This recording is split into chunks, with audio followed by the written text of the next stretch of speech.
अस्सलाम वालेकुम। IQ logics में खुशामदीद कहते हैं। मेरा नाम मोहम्मद यूनुस। आज का हमारा स्पेशल जो सेशन है वो इंटरव्यू के हवाले से है। इंटरव्यू जो कि किसी भी डिपार्टमेंट में जो है रिक्रूटमेंट के हवाले से बड़ा अहमियत का हामिल होता है किसी भी कैंडिडेट्स के लिए, स्टूडेंट्स के लिए। और इंटरव्यू ही बेस कर रहा होता है आपकी सिलेक्शन को और आपकी डीमेरिट्स को। ये सेशन जो है स्पेशल में हम स्टार्ट करने जा रहे हैं उन कैंडिडेट्स के लिए जो ज़्यादा फीसेस पे नहीं कर सकते और जो इंटरव्यू तो देना चाहते हैं लेकिन इंटरव्यू में कहीं ना कहीं वो कमी बेशी कर देते हैं और कुछ शॉर्ट कमिंग से रह जाती हैं। इंशाल्लाह ताला हमारे ये जो सेशंस होगा इंटरव्यू का, ये जो है अराउंड अबाउट 20 लेक्चर से ऊपर होगा। और इस इंटरव्यू में, इस सेशंस में हमने क्या किया है कि 1500 से प्लस जो प्रीवियस पैनल जो है अकाउंट से रिलेटेड इंटरव्यूज हैं उन्हें हमने शामिल किया है। अब वो इंटरव्यूज कहाँ पे कंडक्ट हुए, वो मोस्टली जो है वो FPSC, PPSC, BPSC, SPSC और KPSC में कंडक्ट हुए। इसके अलावा कुछ प्राइवेट एजेंसीज जो थी, टेस्टिंग एजेंसीज थी, वहाँ से भी इसमें जो है हमने डेटा कलेक्ट किया, अकोमोडेट किया। तो 5 से 7 लेक्चर हमारे पहले जो होंगे वो जनरल लेक्चर होंगे, हर किस्म के इंटरव्यूज के हवाले से होंगे। और वो हमारा किसी भी सब्जेक्ट का जो कैंडिडेट है वो सुन सकता है और इंशाल्लाह ताला उसे उस बड़ा हेल्प आउट होगा उसके लिए ये सेशन। इंटरव्यू में ज़ाहिर है कोई भी इंसान कुल नहीं हो सकता, मुकम्मल नहीं हो सकता, कुछ ना कुछ कमी हो जाती है। और जो है वो इंटरव्यू में डिफ़िकल्टीज हमें फेस करना पड़ती हैं। ज़ाहिर है इन्वायरमेंट ही ऐसा होता है। और जिस चीज़ के लिए आपने दिलो जान से तैयारी की हो, स्ट्रगल की हो, और उसके लिए आपका इंटरव्यू हो, तो ये अमूमन बात है कि आपका BP जो है उसने शूट करना ही होता है ऑन द पैनल। तो इंटरव्यू का जो है तैयारी स्टार्ट कराने से पहले मैं थोड़ा सा जो है आपको बताता चलूँ कि ये जो हमारा जो इंटरव्यू सेशंस होगा ये अकाउंट्स के रिलेटेड जितनी भी जॉब्स हैं उनसे इसका ताल्लुक बिलवास्ता होगा। और इसके अलावा जो है जो स्टार्टिंग कुछ लेक्चर्स होंगे वो ख़ास तौर पर उनके लिए भी हेल्प आउट होंगे जो अकाउंट से रिलेटेड नहीं है। तो स्टार्ट करने से पहले जो है मैं अपना ज़रा इंट्रोडक्शन कराता चलूँ। मेरा नाम मोहम्मद यूनस।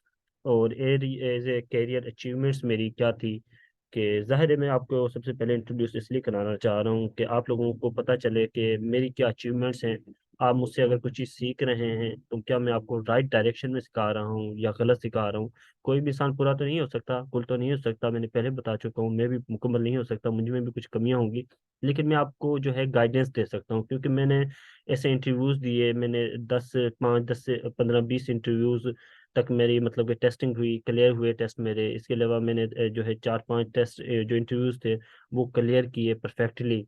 और अब मैं जो है जो भी अल्हम्दुलिल्लाह अल्लाह ताला का शुक्र है, जो भी इंटरव्यू देता हूँ उसमें मोस्ट चांस होता है 80% 90% के मैं उसे इंटरव्यू को जो है क्लियर कर जाता हूँ। बाकी अल्लाह ताला की ज़ात है, अल्लाह ताला की ज़ात में मदद करने वाली है, उसकी मदद होती है, माँ बाप की दुआएं होती हैं, आपके जो कामयाबी होती है उसमें एक तो आपकी अपनी स्ट्रगल होती है, बाकी दूसरी दुआएं होती हैं शामिल। तो बताने का मकसद क्या है कि मेरी जो कैरियर अचीवमेंट है, मैंने अपना जो है बैंक से अपने कैरियर, प्रोफेशनल कैरियर्स की स्टार्टिंग ली। उसके बाद जो है मैंने एग्रीकल्चर डिपार्टमेंट में एज अकाउंट्स क्लर्क काम किया। फिर वहाँ से जो मैंने एज ए ऑडिटर जो है, ऑडिट ऑफिसर, ऑडिटर कॉलोनीज जो है, secretariat to Punjab board of revenue में सिलेक्शन हुई मेरी। तो ये सिलेक्शन पहले जो थी 15 ग्रेड की थी, देन जो है ये 17 में हो गई। उसके बाद जो कुछ दरमियान में गैप्स थी, कुछ सीटें थी जिनके लिए मैंने अप्लाई भी किया और मैंने इंटरव्यू भी दिया। ज़ाहिर है वो इंटरव्यूज़ थे इस तरह के, वो पहले से एप्लीकेशंस थी मेरी, पहले से तैयारियां थी। तो मैं टेस्ट देता रहता था, तो वो बाद में इंटरव्यूज़ आते गए तो मैं देता गया। मेरी सिलेक्शन हो गई तो वो बात की बात है कि मैं वहाँ पर जो है अपना मूव आउट नहीं किया मैंने, क्योंकि ज़ाहिर है जो आपको अपॉर्चुनिटी अच्छी होती है आप उस तरफ मूव आउट कर रहे होते हैं, दूसरी तरफ मूव आउट नहीं कर रहे होते। तो सेक्रेटेरिएट टू द रेवेन्यू बहुत अच्छा डिपार्टमेंट है, हेड ऑफिस है ऑल ओवर द पंजाब का। तो वहाँ से मूव करना बड़ा मुश्किल काम है, और वो भी ऐसा काम कि आपने ऑडिट करना होता है DCs का, कमिश्नर्स का। तो मेरा नहीं ख्याल कि इससे अच्छी अपॉर्चुनिटी आपके पास कहीं पे मौजूद हो। तो इस दरमियान में जो है मेरी सिलेक्शन जो है सीनियर ऑडिटर के तौर पर भी हुई, अकाउंट ऑफिसर के तौर पर भी लेबर डिपार्टमेंट में हुई। जो अकाउंटेंट फेडरल एस्टेब्लिशमेंट डिवीज़न में भी मेरी हुई, और लेक्चर कॉमर्स जो है हायर एजुकेशन में भी मेरी सिलेक्शन हुई। तो ये वो कुछ जॉब्स हैं जिनके मैंने इंटरव्यूज़ दिए, और प्रोमिनेंट जॉब्स हैं जो मैंने यहाँ पर मेंशन की हैं। इसके अलावा काफ़ी जॉब्स ऐसी हैं जिनके इंटरव्यूज़ दिए और वहाँ पर मैं रह गया, इंटरव्यू क्लियर ना कर सका, वो मैंने यहाँ पर मेंशन नहीं किए। और इनमें से भी एक दो सीट से ऐसी, एक सीट से ऐसी है कि जहाँ पर जो है इंटरव्यू ज़रूर दिया था लेकिन क्लियर नहीं हो सका, या क्लियर हुआ था तो वो किसी वजह से रह गए। अब इसके अलावा जो थे एनटीडीसी हो गया, मेपको हो गया, इसके अलावा और ऑटोनमस बॉडीज़ थी जहाँ पर मेरी सिलेक्शन हुई इंटरव्यू के बाद, और वहाँ पर मैं मूव नहीं किया, वो मैंने यहाँ पर शो नहीं की। अब ज़रा बात करते हैं इंटरव्यू के हवाले से कि इंटरव्यू जो है वो क्या है, क्या एक्चुअली, और वो इंटरव्यू आप किस तरह क्लियर कर सकते हैं, या इंटरव्यूज़ में कौन सी जो है चीज़ें हैं जो आपको हेल्प आउट कर रही होती हैं अचीवमेंट में, और कौन सी ऐसी चीज़ें होती हैं जो जिसे आपको अवॉइड करना चाहिए। अब इंटरव्यू जो है किसी भी इंसान का, इंटरव्यू दो किस्म के होते हैं। अब एक इंटरव्यू होता है लीडिंग इंटरव्यू, और एक होता है प्रोसीडिंग इंटरव्यू। लीडिंग इंटरव्यू जो जिसे आपने लीड करना है, प्रोसीडिंग इंटरव्यू जिसे आपने प्रोसीड करना होता है। अब किन स्टेजेस पे आपने इंटरव्यू को लीड करना होता है, किन स्टेजेस पे आपने इंटरव्यू को प्रोसीड करना होता है, ये आगे जाके हम डिस्कस करेंगे वन बाय वन। लेकिन इससे पहले मैं ये समझता हूँ कि हमें डिस्कस करना चाहिए आपकी जो है जर्नल अपीयरेंस के बारे में, आपके वहाँ पर सिटिंग के बारे में, आपके जो है अपीयरेंस के बारे में, आपके एटीट्यूड के बारे में, इन्वायरमेंट के बारे में, क्योंकि ये हर कैंडिडेट जो है वो बेयर कर रहा होता है, और ये आपका फर्स्ट इंप्रेशन होता है, जिसे हम अक्सर सुनते भी हैं, first impression is the last impression. बिल्कुल ये बात ठीक है जिसका मुहावरा है।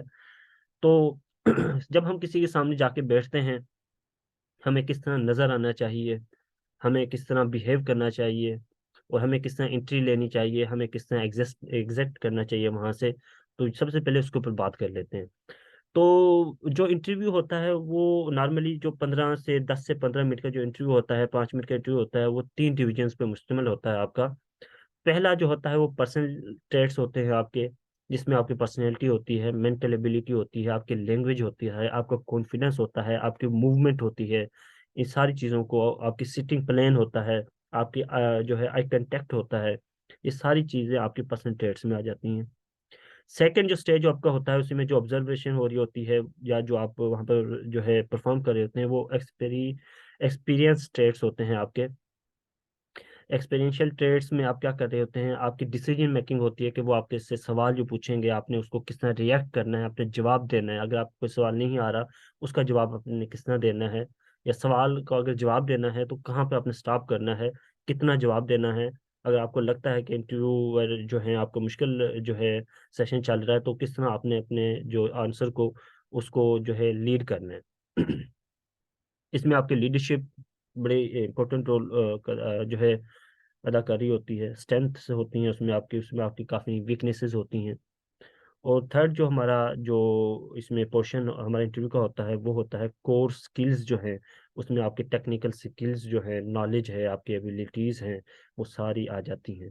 ठीक हो गया कि आप कितने बड़े, कह लें कि आप कितने अच्छे परफॉर्मर हैं, वो आपके कोर स्किल्स में आ जाते हैं।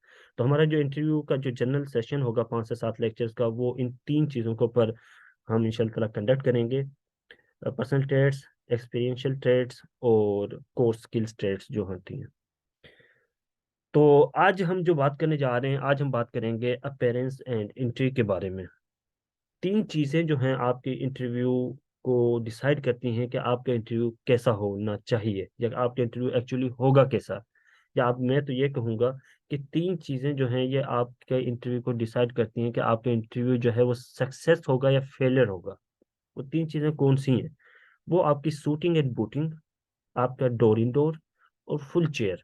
ये तीन चीजें, आप अगर इन तीन चीजों के ऊपर आप कंट्रोल रख लेते हैं, तो इंशाअल्लाह ताला आप समझे कि 50% आप अपने इंटरव्यू क्लियर कर जाते हैं, 50% आप अपने इंटरव्यू सक्सेस कर जाते हैं। बाकी 50% है आपके नॉलेज के ऊपर या आपकी टॉकिंग स्टाइल के ऊपर।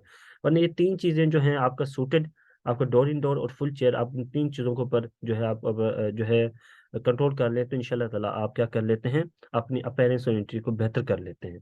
अब ये तीन चीजें होती क्या हैं, इसको आगे जाकर चल के हम जरा डिस्कस कर लेते हैं। सबसे पहली बात, जैसे ही मैंने डिस्कस किया कि शूटिंग एंड बूटिंग, आपका जो शूटिंग एंड बूटिंग में क्या है कि आपने जो पहना हुआ है क्या वो आपकी पर्सनैलिटी को मैच कर रहा है। आपने जो चीज़ पहनी हुई है क्या वो आप उसमें आप कंफर्ट हैं, किसी किस्म का कोई मसला तो नहीं है। क्या आपको खुद लग रहा है कि यार मैंने ये जो चीज़ पहना हुआ है या कोट पहना हुआ है, मैंने सूट पहना हुआ है या मैंने कुछ भी पैंट कोट पहना हुआ है, कि मैं इससे मैं बेहतर हूँ, क्या मुझे इतना कॉन्फिडेंस है कि मैं सबसे अच्छा लग रहा हूँ। या ऐसा तो नहीं है कि आप कहीं से फील करें कि ये टाई जो है ना, इसका नॉट सही से नहीं बंधा हुआ, ये टाई का नॉट बार बार नीचे गिर रहा है, या मेरा गला बहुत ज्यादा जो है हैवी हो रहा है, बहुत ज्यादा दब रहा है, कि ऐसा तो नहीं है। या जो फीमेल्स हैं, मेरी बहनें हैं, क्या उन्होंने हाई हील में जाना था या वो फ्लैट शूज में चली गई हैं, या फ्लैट शूज में जाना था या हाई हील में चली गई हैं। या एक्चुअली उनके पास ड्रेस होना कौन सा चाहिए था, क्या वो डार्क ब्लू पसंद करना चाहिए था या लाइट कलर होना चाहिए था, या उनके पास जो है वेल में जाना चाहिए था या ओपन जो है उसमें दुपट्टे में जाना चाहिए था। तो ये ड्रेस जो होता है ये इंसान की सबसे पहले शूटिंग बूटिंग ही इंसान को जो है शो करा रही होती है। जैसे ही आप सूट बूट में जाते हैं ना, किसी जो पैनल के सामने जाते हैं, ज़ाहिर है 4-5 बंदों का पैनल है, 3 बंदों का कम से कम पैनल होता है कमीशन का, तो वो आपको देख कर जो है ना बता सकते हैं कि यार आपकी पर्सनैलिटी कैसी है। आपका ड्रेस हो गया, आपका जो है एंट्री हो गई, वो आपको बता देती है अगले इंसान को कि ये इंसान जो है ये किस पर्सनैलिटी का है। जाहिर है वहाँ पर जो है 22वें ग्रेड के ऑफिसर्स जो है रिटायर्ड ऑफिसर्स ही होते हैं, ब्यूरोक्रेट्स होते हैं, जो चीफ सेक्रेटरी रहे हैं, जो आईजीज रहे हैं, वही होते हैं ना कमीशन के जो मेंबर्स होते हैं पैनल इंटरव्यू के। तो उनका पूरी जिंदगी का एक्सपीरियंस ऐसा होता है कि उन्हें पता होता है कि हर इंसान का, कि वो देख कर बता सकते हैं कि यार ये बंदा कैसा है। और हर इंसान को पैनल में शामिल नहीं किया जाता इंटरव्यू के पैनल में।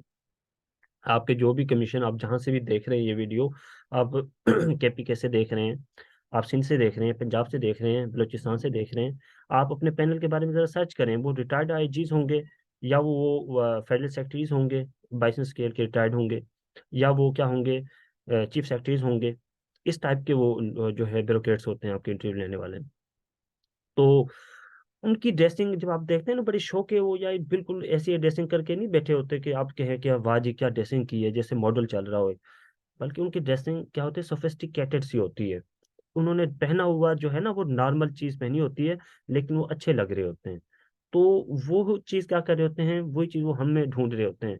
इंटरव्यू में काफी लोग होते हैं, कुछ लोग ऐसे होते हैं जिनका नॉलेज जो है बहुत अच्छा होता है, जिन्होंने 90% से अच्छे नंबर लिए होते हैं, लेकिन वो सिलेक्शन नहीं हो सकती उनकी, नहीं होती, बात कर रह जाते हैं। और वो बंदा सिलेक्ट हो जाता है जिसने पढ़ा कुछ नहीं है, जिसका सेकंड डिवीजन में जो है उसने अपना मास्टर क्लियर की है, लेकिन इंटरव्यू में वो सबसे टॉप कर रहा है। इसकी क्या वजह है? वजह उसकी क्या है? वजह उसकी जो है स्पीकिंग स्टाइल है। वजह उसके सिर्फ इंटरव्यू है, कि उसने इंटरव्यू अच्छे से दी है और आपसे आगे आ गई है। और आपको सब कुछ आता था और आपने इंटरव्यू में परफॉर्म नहीं कर सके, आप पीछे रह गए हैं। तो हमने आगे जाना है, और आगे किस तरह जाना है, वो इंटरव्यू से ही जाना होता है।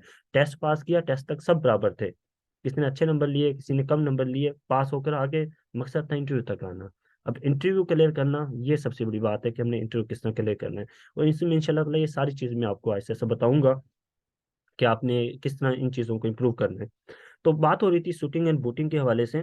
शूटिंग एंड बूटिंग के हवाले क्या है कि पर्सनैलिटी इज द एटीट्यूड, आपकी पर्सनैलिटी जो है वो आपका एटीट्यूड है। अब जाहिर है आप इंटरव्यू में एटीट्यूड दिखा तो नहीं सकते ना वहाँ पर मेंबर्स को, वहाँ पर जो पैनल है उनका एटीट्यूड नहीं दिखा सकते। लेकिन आपको हर कैंडिडेट के लिए ज़रूरी है कि वो अपना एटीट्यूड लाजमी दिखाए, अपनी ईगो रखे वो अपने अंदर। अब ईगो किस तरह दिखाई जाती है? ईगो जो है पर्सनैलिटी के जरिए दिखाए। ईगो जो है वो अपने नॉलेज के जरिए जो है वो पैनल्स को दिखाए, ना कि बात करने से या इधर नखरे करने से। इस तरह जो है ईगो नजर नहीं आती, इस तरह एटीट्यूड नजर नहीं आता आपका। ठीक हो गया? तो ड्रेसिंग जो सिलेक्शन है ड्रेसिंग की, सबसे पहले हम उसकी बात करेंगे कि ड्रेस जो है वो आपने किस किस्म का सिलेक्ट करना चाहिए हर इंसान को। क्या उसने जो है जॉगर पहन लेने चाहिए जो है पेंट कोट के ऊपर, 2 पीस 3 पीस के नीचे, या वो 2 पीस उसे सूट करता है, या उसे 3 पीस सूट करता है, या जो है फीमेल जो हैं उन्होंने क्या करना है, वेल में जाना है, गाउन में जाना है, या ओपन ड्रेस में जाना है, किस तरह उन्होंने जाना है। और कौन कौन से ड्रेस जो है वो सूट करते हैं किस इंसान को, किस पर्सनैलिटी को। अगर आपकी ज़्यादा हाइट है तो आपको कौन सा सूट जो है सूट करेगा, कौन सा ड्रेस आपको सूट करेगा। अगर आपकी कम हाइट है तो कौन सा सूट जो है आपको लेना चाहिए। उसके बारे में इंशाल्लाह ताला हम जो है आगे डिस्कस करेंगे। तो अगर आपने बाज़ अवत होता है कि आप टाई से अच्छे लग रहे होते हैं, बाज़ अवत आपकी पर्सनैलिटी होती है कि टाई आपको अच्छी नहीं लग रही होती, बगैर टाई के जाएं तो वो आपको ज़्यादा अच्छा लगेगा। बाद एक एक इंटरव्यू ऐसा होता है कि उसमें टाई जो है वो मैटर कर रही होती है, वॉच मैटर कर रही होती है। बाद इंटरव्यू ऐसे होते हैं कि उसमें टाई मैटर नहीं कर रही होती, क्योंकि प्रोफेशनलिज्म है। आप जो है अगर जा रहे हैं, जैसे कि अगर आप ऑफिस किसी असिस्टेंट डायरेक्टर की सीट के लिए जा रहे हैं, एडमिनिस्ट्रेटिव पोस्ट है, तो टाई आपका जो है वो आपका रोब दबाएगी, रोब लेकर आएगी। ठीक हो गया। लेकिन अगर आप लेक्चरर के लिए जा रहे हैं तो टाई जो है वो मैटर नहीं करती। तो वैसे आप ज़्यादा वहाँ पर जो है ओपन बता सकते हैं, क्योंकि वहाँ पर डेमो हो सकता है। तो डेमो में टाई जो है उससे थोड़ा सा आपका मेरा ख्याल है कि अंडर कॉन्फिडेंस हो जाएंगे आप। तो बाकी हर किसी का अपना ज़ाहिर है स्पीकिंग स्टाइल है। तो मेरे लिए क्या है कि जब मैं किसी लेक्चर के लिए इंटरव्यू देने के लिए जाऊंगा तो टाई मुझे क्या करेगी, वहाँ पे थोड़ा सा मतलब कि अंडर कॉन्फिडेंस कर देगी। अगर टाई नहीं होगी तो मैं डेमो बेहतर तरीके से दे सकता हूँ, बोलने में आसानी होगी। ठीक होगी। कॉलर है ना, कॉलर अगर आपकी गर्दन को लगता है तो थोड़ा इशू होता है। तो क्या है, तो फुल ड्रेस के में क्या आ जाता है आपका, अगर एक मेल है उसके फुल ड्रेस में क्या आ जाता है, आपकी टाई आ जाती है, आपकी जो है पैंट कोट सेम कलर में आ जाते हैं, आपकी जो शर्ट है अकॉर्डिंग टू योर सूट उसके मुताबिक आ जाती है, आपके शूज़ जो हैं वो आ जाते हैं। वो शूज़ आपने किस चीज़ से मैच करने हैं, आपके ज़ाहिर है टू पीस है, थ्री पीस आप पहन रहे हैं, उसके साथ आपने जो है मैच करना है। फीमेल है, उसने सूट जो है और अपनी हाइट के हवाले से क्या करना है, फ्लैट शूज़ इस्तेमाल करना है या उसने हील शूज़ इस्तेमाल करना है। अगर हील शूज़ उसने इस्तेमाल करना है तो वो जो है हील उसकी ज़्यादा हो कम हो, और उसने जो है वेल अगर इस्तेमाल करना है तो वेल उसने किस तरह लेना है। तो वेल ज़ाहिर है फीमेल जो इंटरव्यू देती है उसमें वेल बड़ा मैटर करता है। और मोस्ट चांसेस मैंने ज़्यादातर जो है जितनी भी अपनी कह लें कि कमीशंस की जो फीमेल्स हैं उनके इंटरव्यू देखते हुए सुना है या देखा है, ज़ाहिर है मेरा भी एक इसमें तजर्बा ही एक्सपीरियंस है, तो वो वेल लाजमी करती हैं, क्योंकि वेल से क्या होता है, आप जो है कंफर्ट जोन में रहती हैं और आप जो है इंटरव्यू में बेहतर स्पीक कर जाती हैं। अगर वेल ना हो तो फिर आपको थोड़ी सी टेंशन रहती है कि मेरा दुपट्टा इधर से उधर ना हो जाए, या पिन मेरी जो है थोड़ी सी चेंज ना हो, मतलब खुल ना जाए, या दुपट्टा मेरा कहीं साइड से ना हट जाए। तो ज़्यादा सो इश्यूज होते हैं। तो उसके बारे में हम बात करते हैं कि जब आप अपेरेंस इन एंट्री से क्या मुराद है। अपेरेंस इन एंट्री से मुराद ये है कि आप जो है लोगों के सामने या पैनल के सामने जाते हैं और जाकर वहाँ जैसे एंट्री दिखा करते हैं, उनके सामने बैठते हैं, तो वो आप लोगों को किस तरह प्रिसीव्ड करते हैं, आपको किस तरह जज करते हैं, किस तरह आपको देख रहे होते हैं। आपका सूट जो है ये मैटर कर रहा होता है कि आपने का वहाँ पे इंटरव्यू का इन्वायरमेंट कैसा होगा। स्ट्रिक्ट इन्वायरमेंट होगा, नॉर्मल इन्वायरमेंट होगा, और या आप कह लें कि फ्रेश इन्वायरमेंट होगा बिल्कुल जोशीला सा, या बड़ा डम एंड डल सा इन्वायरमेंट होगा कि आप बस सो ही बोलेंगे और वो भी आपसे सो उकताते हुए ही सवाल जवाब करेंगे और आपको लीव आउट करवा देंगे। तो क्या होता है कि सूट में जो मैं आपको जो है सुजेशंस दूंगा या मैं रिकमेंड करूंगा, आप क्या करें कि ब्राउन, ये मेल्स के लिए मैं बता रहा हूँ, ब्राउन ग्रे पेंट कोट आप लें, उसके साथ वाइट शर्ट और ब्लैक शू इस्तेमाल करें। ठीक हो गया। अब brown and grey pant coat का क्या होता है, brown and grey pant coat आप अगर यहाँ पर पिक्चर में देख रहे हैं, और बाई चांस मैंने भी जो है ब्राउन सूट पहना हुआ है और रेड जो है मफलर लिया हुआ है, अच्छा लग रहा है बहरहाल। अच्छा, तो बात ये हो रही थी, आप अगर पिक्चर में आप सामने देखें तो ब्राउन जो है पेंट कोट और विद वाइट शर्ट, देखिए कि लुक अच्छी है, बेहतर लुक है, बेहतरीन लुक है। इसके निस्बत अगर आप यहाँ पर ब्लैक या ब्लू जो है कोई भी शर्ट कर देते तो वो अच्छी ज़रूर लगती, लेकिन इससे अच्छी ना लगती। ये बेस्ट कॉम्बिनेशन है। हमेशा जो है गोल्डन रूल क्या है, ब्लैक आपके पास ये सॉरी आपके पास क्या हो कि ब्राउन पेंट कोट हो, डार्क या ग्रे, डार्क या लाइट में जो भी हो, तो उसके साथ वाइट शर्ट लें आप। वाइट शर्ट क्या करती है, वो इस सूट को जो है ब्राउन या ग्रे को क्या करती है, ज़्यादा इसको उजागर करती है, इसको ज़्यादा प्रोमिनेट करती है आपकी पर्सनैलिटी को। अच्छा, इसके साथ ब्लैक शूज लें। ब्लैक आप ब्राउन भी ले सकते हैं, लेकिन ब्राउन ब्राउन ब्राउन के साथ थोड़ा सा ना अनप्रोफेशनल सा हो जाता है। बस ये कह सकते हैं कि यार ये बंदा नया ही किस्म का बंदा है, इसे भी ड्रेसिंग का पता नहीं है। मतलब बस इन्हें मैच कर लिया, हर किसी ने वॉच को भी मैच कर लिया, टाई को भी मैच कर लिया, शर्ट को भी मैच कर लिया। बाद लोग मैंने देखे इंटरव्यू में क्या करते हैं उन्होंने अगर ब्राउन पैंट कोट पहना हुआ है तो ब्राउन ही शर्ट ली हुई है, ब्राउन ही शूज लिए होंगे। भाई वहां पर आप मॉडल थोड़ी ना बन के जा रहे हैं, आपने वहाँ पर्सनैलिटी शो करानी है। पर्सनैलिटी में थोड़ा सा नजर भी मेच्योरिटी नजर आनी चाहिए। अनमेच्योर पर्सन का वहां पर काम नहीं है, आपने मेच्योर बन के दिखाना है। बेशक आप अनमेच्योर है, लेकिन आपने वहां पर मेच्योर बन के दिखाना होता है। ठीक हो गया। अच्छा, इसके अलावा आप क्या कर सकते हैं, ब्लू जो है, नेवी ब्लू, बात हो रही है नेवी ब्लू की। लाइट ब्लू की तरफ बिल्कुल ना जाएं, पेंट कोट की तरफ। नेवी ब्लू जो है पेंट कोट के साथ लें तो उसके साथ वाइट शर्ट एक अच्छा मैच है। अगर यहाँ पर देखें अगर यहाँ पे आपको नजर आ रहा हो तो ये देखें कि यहाँ पर ये क्या है, ये ठीक नहीं लग रहा। यहाँ इसने क्या किया है, इसने डार्क शर्ट पहन ली है, या कॉलर जो है थोड़ा सा वो क्या कर दिया जनाब ने, जो है कलर कॉलर लगवा लिया है शर्ट को, और कफ जो है वो भी वाइट करवा लिए हैं। तो स्टाइलिश बिल्कुल नहीं रहना, बिल्कुल सिंपल ड्रेस हो आपकी। ये जो बात बात होता है ना, यहाँ पर फूल वगैरह बना होता है आपकी जो है पॉकेट के ऊपर, उस पॉकेट के ऊपर फूल वगैरह भी बिल्कुल ना हो, क्योंकि वो जो है आप फंक्शन में नहीं जा रहे, आप इंटरव्यू में जा रहे हैं। ये चीज़ बड़ी मैटर कर रही होती है इंटरव्यू में। तो अब आप क्या करें और यहाँ पे देखें, ये जो है डार्क ब्लू था, तो इसमें देखें वाइट शर्ट बड़े मैच कर रही है, लेकिन यहाँ पर ये देखें कि वाइट शर्ट जो है क्या है, बिल्कुल अच्छी नहीं लग रही, और जो रोब है पेंट कोट का उसे खराब कर रही है। तो ये एक अच्छा कॉम्बिनेशन है। आप जो है नेवी या डार्क ब्लू जो है पेंट कोट लें, उसके साथ वाइट शर्ट। अब इसके साथ शूज आप ब्लैक भी ले सकते हैं, ब्राउन भी ले सकते हैं, नो मैटर, जो है दोनों सूट कर जाएंगे। अब ये जो दूसरा क्या है, डार्क पैंट कोट जो है उनके साथ हमेशा लाइट शर्ट और ब्लैक शूज ही इस्तेमाल ज़्यादा होते हैं, क्योंकि डार्क जो है आपका कलर होता है वो हमेशा क्या करता है, लाइट शर्ट आपके उसके साथ कम्बिनेशन होना चाहिए।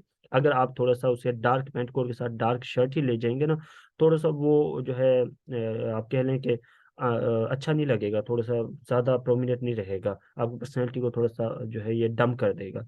तो आप क्या करें, डार्क अगर कोई भी लें तो उसके साथ हमेशा डार्क कलर के पेंट कोट के साथ लाइट किस्म की शर्ट इस्तेमाल करें। अब शर्ट आप देख लें वो कौन सी है, कौन सी शर्ट आप इस्तेमाल करना चाह रहे हैं, वो मैच भी मतलब थोड़ा सा अच्छी भी लग रही हो सूट के साथ, ऐसा ना हो आपके पेंट कोट के जो उसकी रोब है उसको भी ख़राब कर दे। या इसके अलावा आपने जो है कैजुअल या दूसरे किस्म के जो कोर्स होते हैं, पेंट कोर्स होते हैं, वो बड़े अच्छे होते हैं, वो ले सकते हैं। उनका सबसे बड़ा फायदा ये होता है, उसमें आपकी पर्सनैलिटी ज़्यादा अच्छी लगती है। अब ये अगर आपको नज़र आ रहा हो तो इसमें देखें आपकी पर्सनैलिटी ज़्यादा अच्छी लग रही है, क्योंकि इसकी सबसे पर्सनैलिटी की सबसे अच्छी वजह क्या है, इसमें आपकी जो टाई है ना, वो आप जो है प्लेन टाई इस्तेमाल नहीं करते, इसमें आप टाई जो है वो डिफरेंट स्टाइल वाली इस्तेमाल कर रहे होते हैं, या जो है आप कह रहे हैं लाइनिंग टाई इस्तेमाल कर रहे होते हैं, दूसरी और भी टाइज होती हैं वो इस्तेमाल कर रहे होते हैं। तो आपकी पर्सनैलिटी ज़्यादा अच्छी लगती है। और इसमें सबसे बड़ी बात यह है कि ये आप इसमें जैकेट अंदर इस्तेमाल कर लेते हैं, तो वो आपकी पर्सनैलिटी को ज़्यादा अच्छी कर देती है। अच्छा, तीसरी बात जो है, आप ब्लैक पेंट कोट इस्तेमाल कर सकते हैं। ब्लैक ब्लैक पेंट कोट जो है उसमें आप डार्क जो है ग्रे कलर की जो शर्ट है वो ज़्यादा चलती है, वाइट शर्ट भी चल जाती है, लेकिन उससे फिर आप वकील ही लग रहे होते हैं। वो भी अच्छा है, इतना बुरा तो नहीं है। लेकिन इसके अलावा जो है पिंक शर्ट जो है, लाइट पिंक शर्ट जो है, वो ब्लैक के साथ बड़ा अच्छा कम्बिनेशन देती है। या और जो शर्ट्स हैं आप चेक कर सकते हैं, वो भी इसमें अच्छी कम्बिनेशन देंगे। लेकिन मैं फिलहाल यही कहूँगा आपसे कि ब्राउन और ग्रे प्लस आपकी जो है क्या नेवी ब्लू या ये जो डार्क ब्लू जो है, टू पीसेस, ये आपकी बेस्ट कम्बिनेशन होती है। अब टाई जो है वो लाजमी मैच करनी होती है। टाई के साथ हमेशा जो है वो ज़रूरी नहीं होता कि जिस किस्म का आपने पेंट कोट पहना हुआ है इस किस्म का ही आपका जो है टाई होनी चाहिए। टाई आप जो है डिफरेंट उसमें ले सकते हैं। आप जैसे यहाँ पर देखें तो ब्राउन के साथ इसने ब्लू टाई ले ली है, और बिल्कुल प्लेन टाई नहीं है, थोड़ी सा फैंसी है, आप ले सकते हैं, कोई इशू नहीं है। ब्राउन के साथ आप ब्राउन भी टाई ले सकते थे, या वाइट शर्ट है तो आप ब्लैक टाई इसके ऊपर ज़्यादा अच्छी से लगेगी। ब्लैक टाई लेंगे तो फिर आपकी शूज़ ब्लैक होने चाहिए। ये कोई 100% मैं नहीं कह रहा कि वो लिखा हुआ है, लेकिन वो इससे ये होता है कि आपकी जो पर्सनैलिटी है वो थोड़ी सी अच्छी हो जाती है। आपका जो देखने वाला होता है उसे थोड़ी समझ आ रही होती है कि यार इसे टाई जो है शूज़ के साथ मैच की हुई है। और नॉर्मली टाई जो है आपकी शूज़ एंड सॉक्स के साथ जो है वो मैच कर रही होती है। ये भी बहुत कम लोगों को पता होता है कि टाई किस चीज़ से हमने मैच करनी है। इसके अलावा जो बेल्ट है, बेल्ट बड़ा आप जो है वो देख के इस्तेमाल किया करें। जो ब्राउन है उसके साथ ब्लैक आप बेल्ट इस्तेमाल नहीं कर सकते, ब्राउन ही आप बेल्ट इस्तेमाल इस्तेमाल करेंगे। और ब्लू जो कोट होता है उसके साथ आप ब्लैक इस्तेमाल करें, या दूसरे फैंसी कोट्स होते हैं उनके साथ, पेंट कोट्स होते हैं उनके साथ जो भी आप जो है ब्लैक जो है वो इस्तेमाल करें तो ज़्यादा बेहतर है। ठीक हो गया। दूसरा वॉच जो है, वॉच आपकी पर्सनैलिटी का एक इम्पोर्टेंट पार्ट होता है। हमेशा वो आप जब काफ़ी लोगों को देखेंगे और उसमें से आप 20% लोगों को देखेंगे जो वॉच पहनते हैं, और बाकी ज़्यादातर लोग वॉच नहीं पहनते। अगर वो वॉच पहनते भी हैं तो बस वो उन्होंने फैंसी किस्म की पहनी होती है, अजीब गरीब वॉच, लाइटों वाली, और वो मतलब बस दिखाने के लिए हाँ जी मैंने वॉच पहनी हुई है। लेकिन जो प्रोफेशनल बंदा होगा, एक अच्छा एडमिनिस्ट्रेटर होगा, एसीज को कभी देखें, डीसीज को देखें, कभी डायरेक्टर्स को देखें, उन्हें देखें आप, उन्होंने वॉच पहनी होती है बड़ी अच्छी, मतलब कि एक ही वॉच, वो बेशक वो एक ही वॉच बार बार पहनते हैं, लेकिन उन्होंने वॉच बड़ी अच्छे से पहनी होती है। उन्हें पता होता है कि वॉच वॉच का साइज क्या है, उन्होंने अगर वॉच की जो रिंग है वो कितनी रखनी है। ऐसा तो नहीं है कि वो वॉच बिल्कुल ही आपके हाथ में बिल्कुल फंस के आ रही है, पता ही नहीं चल रहा कि भाई आपने टाइम देखना है क्या हो रहा है। तो ये भी आपकी पर्सनैलिटी का हिस्सा होता है। मैं ज़ाहिर है वॉच पहनता हूँ, मेरी पर्सनैलिटी ऐसी है। और पर्सनैलिटी, वॉच क्यों मैंने पहनना शुरू की, ये भी ज़ाहिर शुरू शुरू में मैं भी नहीं पहनता था, मुझे भी पता नहीं था कि वॉच पहननी है कि नहीं पहननी, या किस किस्म का ड्रेस पहनना है। तो बाद में ऐसे ऐसा जब पर्सनैलिटी में थोड़ा निखार आया, बाद में चीज़ें जो है, ऑफिस में काम किया, ब्यूरोक्रेट्स के साथ काम किया, मीटिंग्स अटेंड की, और ज़ाहिर ऑडिट में इधर उधर जाना आना था, तो वो पता चला कि यार ये भी एक चीज़ है। अब बगैर वॉच के मुझे हाथ ही ऐसा खाली लग रहा होता है कि जैसे मैंने कुछ पहनी नहीं हुई, तो वो आदत हो गई है ना। तो वॉच को अपनी पर्सनैलिटी का हिस्सा बनाए, चाहे आपने इंटरव्यू देना या नहीं देना। वॉच आप, जो इंसान वॉच पहनता है इट्स मीन के वो सोफिस्टिकेटेड पर्सन है, एक अच्छा इंसान है। और तस्वर किया जाता है जनरल सा, हो नहीं सकता कि मैं भी हो सकता है इसे आप कंट्राडिक्ट कर रहे हो। तो लेकिन नॉर्मली क्या होता है कि जो वॉच पहनते हैं वो प्रोफेशनलिज्म का जो हिस्सा होता है वो इंसान। तो वॉच कोई आदत बना लें, वॉच वो किसी किस्म की भी होनी चाहिए, अच्छी वॉच हो, ज़रूरी ना हो फैंसी किस्म की लाइट जला कर इधर उधर से देख रहे हो कि भाई हाँ वॉच पहनी है, इस किस्म की वॉच ना हो। तो ड्रेस जो है फीमेल्स अपने हिसाब से अपनी जो है वो ड्रेस रखें, ये मेल का मैंने बता दिया। अब शूज़ जो है, शूज़ की तरह मैं बात कर लूँ, तो मेल जो है वो शूज़ कोशिश करें, फ्लैट शूज़ आप पहन सकते हैं। फ्लैट शूज़ जो है वो नॉर्मल शूज़ होता है आपके इंटरव्यू के लिए। लेकिन अगर जब आप इंटरव्यू देने के लिए जाते हैं ना, थोड़ा सा डिफरेंट करें अपने आप को। आपका जो फुट है, फुट पेयर जो आपका है, और हैंड जो है, इसमें थोड़ा सा तब्दीली लेकर आते हैं ना, जब हम थोड़ी सी तब्दीली लेके आते हैं तो वो हमें महसूस हो रही होती है। और जब आप इंटरव्यू देने के लिए जाएं तो आपको महसूस होना चाहिए कि यार थोड़ा सा चेंजिंग है, थोड़ी सी तब्दीली है। आप फ्लैट शूज पहनते हैं ना, तो कोशिश करें जो है लॉन्ग शूज इस्तेमाल करें आप। और जो है हील वाला, थोड़ी सी जिसकी हील होती है पीछे से टक टक कर रहा होता है जब बंदा चल रहा होता है इंटरव्यू के लिए दिखाने के लिए बात नहीं कर रहा, वैसे बात कर रहा हूँ। और उसका क्या होता है कि लॉन्ग शूज का मतलब क्या होता है, उसमें आप थोड़े से ना जकड़े हुए से नजर आ रहे होते हैं, जिस तरह फौजियों के शूज नहीं होते। तो उन्होंने बिल्कुल वो जो है कस के बांधे होते हैं, और बड़ा मतलब अच्छे लग रहे होते हैं। वो एक्चुअली क्यों बांधे होते हैं, उनके शूज ऊपर तक लॉन्ग शूज होता है, आगे से थोड़ा सा मतलब ऊपर से आगे से नुक्कड़ सी निकली हुई होती है।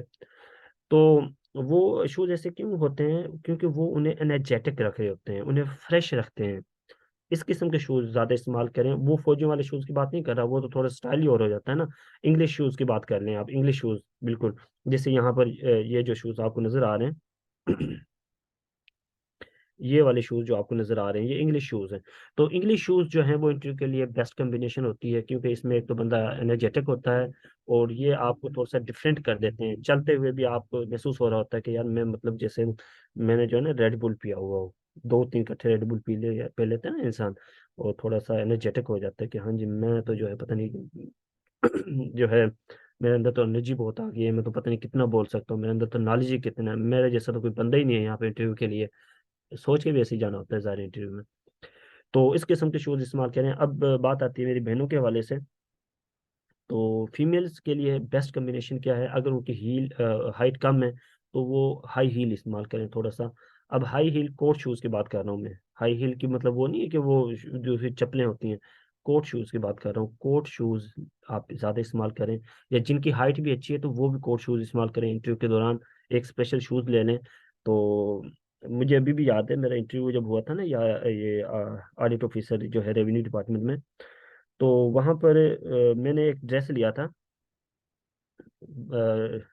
ब्राउन कलर का, उसके साथ वाइट शर्ट सिलवाई थी, और जो है इंग्लिश शूज़ लिया था। तो वो जब मैंने पहना तो मुझे वाकई ऐसा लगा कि यार, जैसे ना वो अक्सर इंग्लिश मूवीज ना देखे हम, उसमें वो जो है एक बोतल पीता है बंदा और वो बड़ा हो जाता है, जैसे लग रहा होता है उसे, जैसे वो जो है 5-7 फुट उसका कद बढ़ गया, जिस्म फूल गया इस तरह। तो वो लग ही ऐसा रहा था कि यार जैसे ना, मतलब बाकी दिनों से हट के थोड़ी सी रूटीन है मेरी, और मैं ज्यादा कॉन्फिडेंस में आ गया था। तो अपने इंटरव्यू के लिए स्पेशल अलहदा से एक ड्रेस रखे। उस ड्रेस को आम रूटीन में बिल्कुल ना पहने, किसी फंक्शन में ना पहने, क्योंकि वो आप जिस चीज़ को जिसको आप ज़्यादा संभाल के रखेंगे और उसको आप सोच के रखेंगे कि ये तो मेरे इंटरव्यू का है, तैयारी का है, तो जिस दिन आप उसे पहनेंगे ना, तो वो आपको और ज़्यादा कॉन्फिडेंस देगा। अगर एक चीज़ है उसे आप कैजुअल में इस्तेमाल कर रहे हैं, रूटीन में इस्तेमाल कर रहे हैं, उसी में इंटरव्यू में चले जाते हैं, तो वो आपको इतना कॉन्फिडेंस नहीं देता। ठीक हो गया।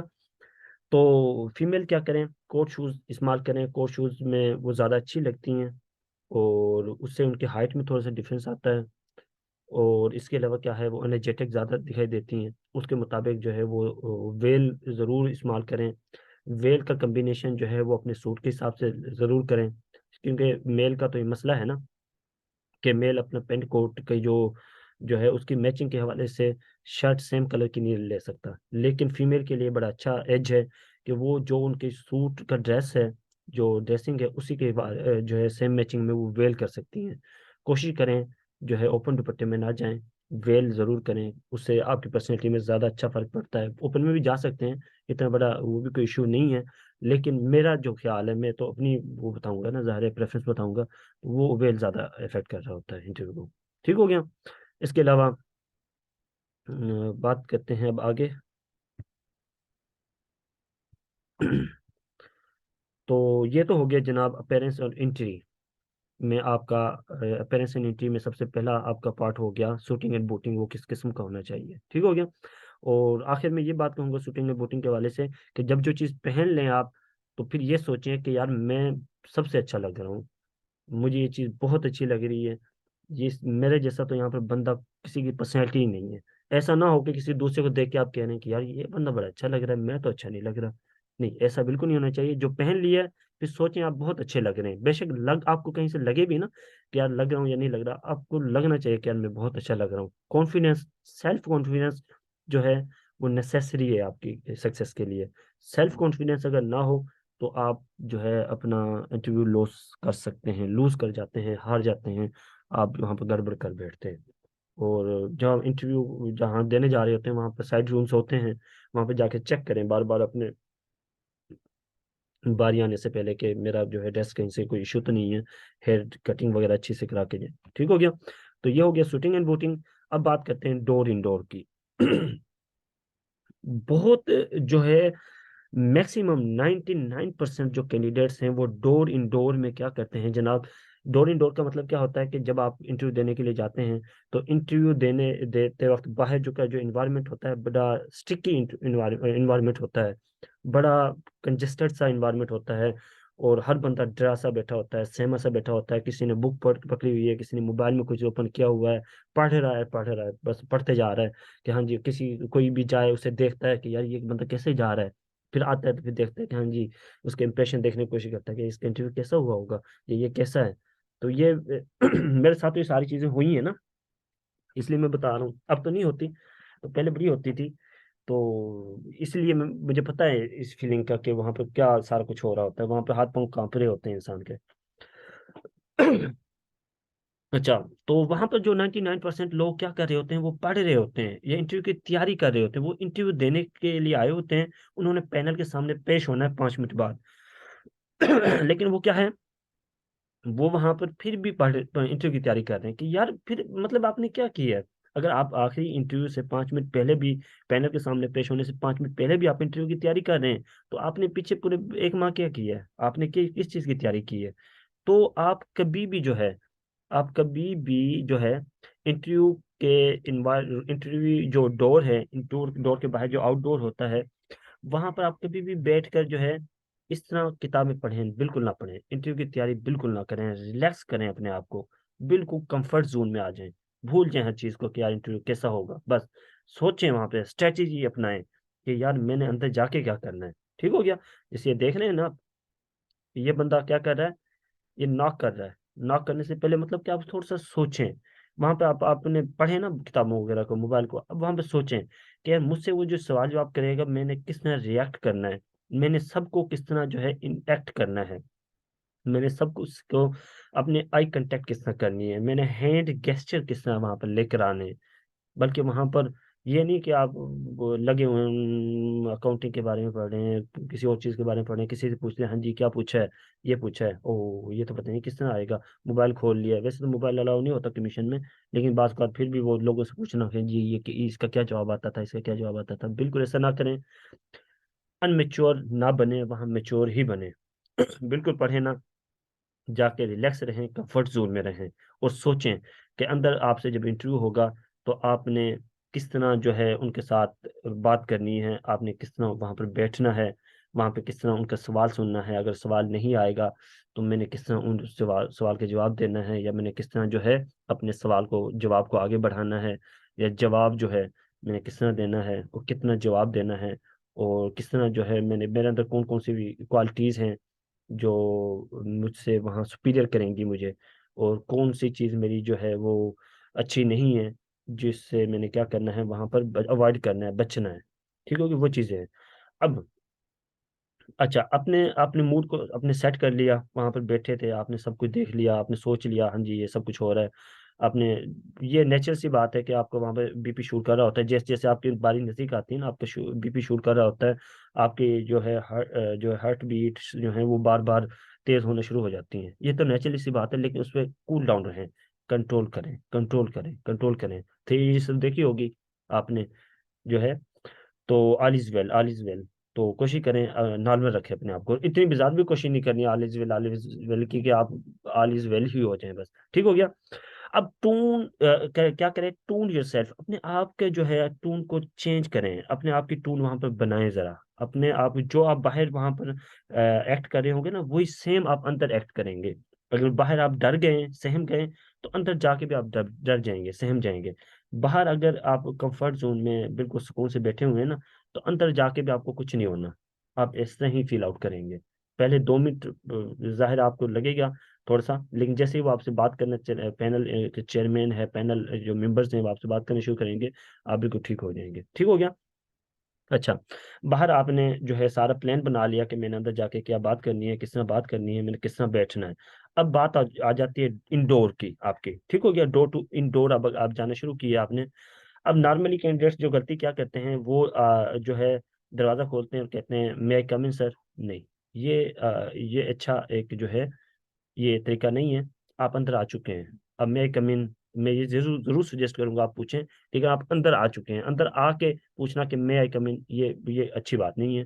आप क्या करें, डोर के सामने गए, आपकी बारी आई है, आप डोर 2 दफा नॉक करेंगे, टक टक। ठीक हो गया। आप डोर ओपन करेंगे, सर मैं आई कम इन। ठीक हो गया, ये राइट वे है आपका। ये वे अच्छा नहीं था कि आप डायरेक्ट दरवाजा ओपन किया और आपने कहा सर मैं आई कम इन, नहीं, आप अंदर आ चुके हैं। अब 2 दफा डोर नॉक किया, इट्स मीन कि आपने अंदर वालों को क्वेश्चन कर दिया कि आई एम हियर, मैं यहाँ पर हूँ। अब आपने डोर ओपन किया, आपने पूछा सर मैं कम इन, तो अगर वो आपको जाहिर ओबियसली आपको यही कहेंगे कम इन प्लीज। तो जब वो आपसे कहेंगे ना कम इन प्लीज, उससे क्या होता है, थोड़ा सा आपका कॉन्फिडेंस अप हो जाता है, कॉन्फिडेंस थोड़ा बहाल हो जाता है। ठीक हो गया। अंदर चले गए जनाब। अब वो से मैंने कैंडिडेट्स ऐसे सुने हैं, सुनता हूँ या जिन दोस्तों से, काफ़ी स्टूडेंट्स से, मैंने अपने जो मेरे काफ़ी स्टूडेंट्स हैं तो उनसे बात हुई होती है मेरी। तो वो कहते हैं कि जाके सर मैं तो इतना प्रेशर में हो गया था, मैं जाके सिट डाउन हो गया था, बैठ गया था। तो नहीं, आपने क्या करना है, यहाँ तक कि कुछ कैंडिडेट्स को याद ही नहीं रहता कि जब के परमिशन के बाद वो जाकर बैठ गए थे, ठहरे रहे थे, या क्या हुआ था, क्योंकि वहां पे इतना थोड़ा सा वो प्रेशराइज हो जाता है इंसान। तो आप जनाब वहां गए, जाके जो सीट है आपकी, चेयर है, उसके ऊपर जाके बिल्कुल ना बैठें, आप साथ जाके ठहर जाएं। आप सबको क्या करेंगे, अस्सलाम वालेकुम।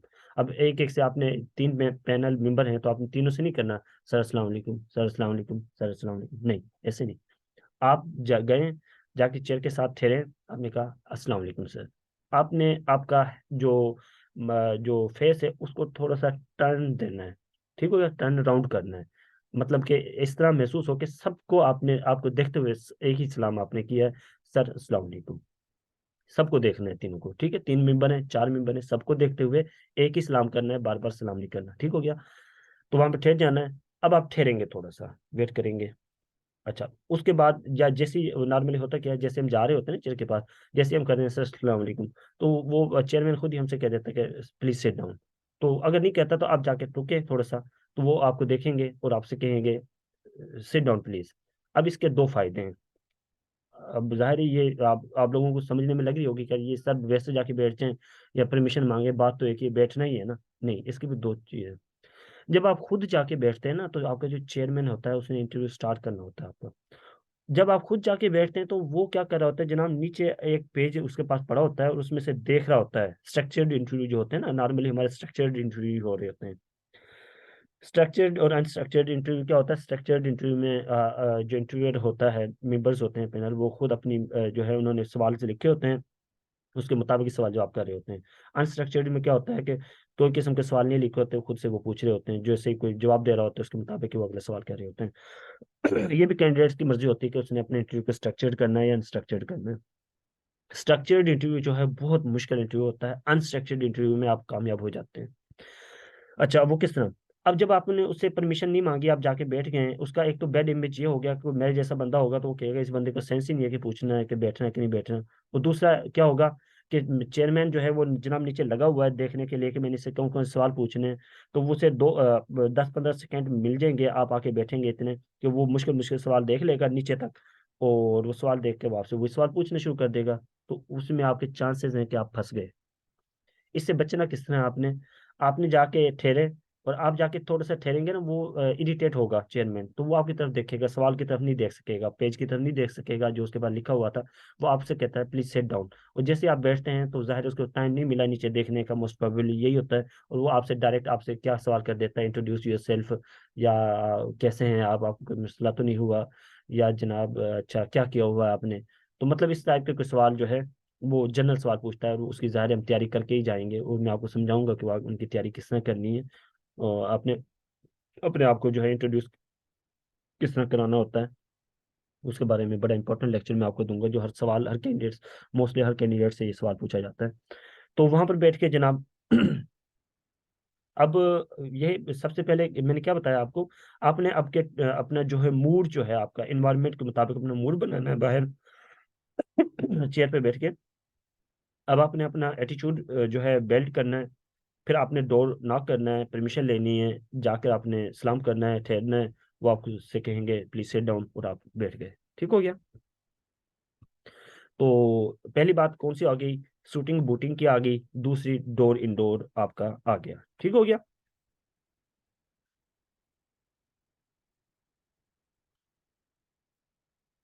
तो आज जो है जाहिर टाइम काफ़ी हो गया, तो ये 3 चीज़ें आज हमने जो है आपको समझाई हैं।